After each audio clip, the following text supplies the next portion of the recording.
السلام عليكم ورحمة الله وبركاته. نحمده ونصلي على رسوله الكريم. أما بعد فأعوذ بالله من الشيطان الرجيم. بسم الله الرحمن الرحيم. وننزل من القرآن ما هو شفاء ورحمة للمؤمنين. صدق الله المولانا العظيم. সম্মানিত দিনী ভাই ও বোনেরা, আপনারা আশা করি কেমন আছেন? আশা করি আল্লাহ সুবহানাহু ওয়া তাআলার রহমতে সকলেই ভালো আছেন। আমিও আল্লাহ সুবহানাহু ওয়া তাআলার রহমতে খুবই ভালো আছি, আলহামদুলিল্লাহ। সম্মানিত বন্ধুগণ, আপনাদের মাঝে আজকে একটি বিষয় নিয়ে আসলাম, অত্যধিক চমৎকার একটি বিষয়। বিষয়টি হইতেছে বাচ্চাদের দূর থেকে বদনজর দূর করার পদ্ধতি। আমাদের যাদের ছোট ছোট বাচ্চা আছে, আমরা প্রায় দেখি আমাদের বাচ্চাদের উপরে দূর থেকে জিনের বদনজর অথবা মানুষের কুদৃষ্টি পড়ে থাকে।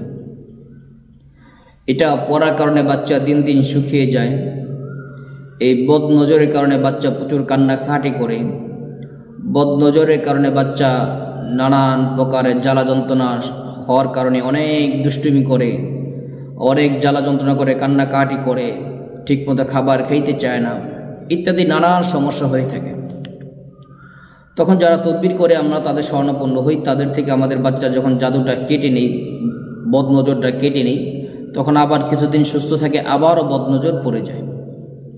তো এই সমস্যা থেকে আমরা মুক্তি পাইব কিভাবে? এর সমাধান কি? এর সমাধান হইতেছে, বাচ্চার উপরে যদি কোনো বদনজর প্রভাব পড়ে থাকে, আগে এই বদনজর কাটার যে আমল আছে বা যে পদ্ধতি আছে সেগুলো অবলম্বন করবেন। বাচ্চার বদনজর কেটে যাওয়ার পরে তখন আপনি এই পদ্ধতিটা অবলম্বন করবেন। 1 নম্বর পদ্ধতি, প্রথমে কয়েকবার ইস্তেগফার ওযুর সহিত কয়েকবার ইস্তেগফার এবং দুরূদ ইব্রাহিম পাঠ করবেন। আয়াতুল কুরসি 11 বার পাঠ করবেন। এরপর সূরা কাফিরুন 3 বার পাঠ করবেন, সূরা ইখলাস 3 বার পাঠ করবেন, সূরা ফালাক 3 বার, সূরা নাস 3 বার পাঠ করবেন। পানির মধ্যে ফু দিবেন, 1 বোতল পানিতে ফু দিবেন। এরপর সূরাতুল ফাতিহা আলহামদুলিল্লাহি রাব্বিল আলামিন এই সূরাটি পাঠ করবেন 11 বার। আবারও পানির মধ্যে ফু দিবেন। ফু দেওয়ার পরে এই পানিটা রেখে দিবেন, বাচ্চাকে মাঝে মাঝে এই পানিটা খাওয়াবেন। এটা সবসময় বাচ্চাকে দেখদিন পর পর এরকমভাবে বা দিনে 1 বার খাওয়া দিলেন প্রতিদিন। পানি শেষ হয়ে যাবে, আবার পানি মিশিয়ে পানি ভরে নেবেন। তাহলে এটা হলো 1 নম্বর আমল। 2 নম্বর হইতেছে, আমি স্ক্রিনে একটি নকশা দিব। এই নকশাটি জাফরান কালি দ্বারা যে কোনো কাগজের মধ্যে লিখবেন। নকশাটি লেখার পরে এই নকশাটি আপনি আপনার বাচ্চাকে ব্যবহার করার জন্য দিবেন। কোমরে, ডান হাতে অথবা গলায়, যে কোনো জায়গায় ব্যবহার করতে পারবে বাচ্চারা, সমস্যা নেই।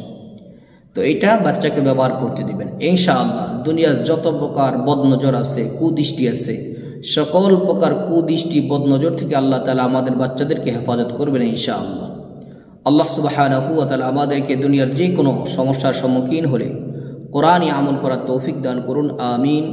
আসসালামু আলাইকুম ওয়া রাহমাতুল্লাহি ওয়া বারাকাতুহু।